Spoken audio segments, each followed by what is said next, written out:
equals does your device need fixing? We offer a free diagnosis.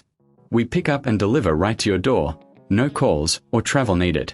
We send you a quote before repairing, and only go ahead if you approve it. Easy, transparent, and professional.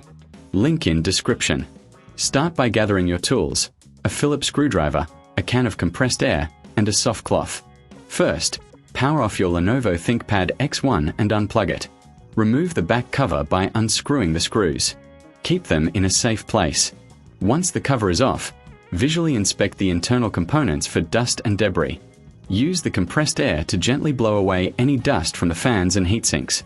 Be careful not to touch any sensitive parts. Wipe down surfaces with a soft cloth to remove any remaining particles. After cleaning, replace the back cover and screw it back in place. Remember, if you're unsure about doing this yourself, you can always opt for a professional diagnosis without obligation. We offer pickup and delivery at your home, so you don't have to worry about transport. No calls, no travel, just a simple quote before repair. Keeping your laptop clean ensures optimal performance and longevity. Does your device need fixing?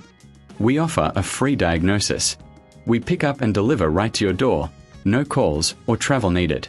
We send you a quote before repairing, and only go ahead if you approve it. Easy, transparent, and professional. Link in description.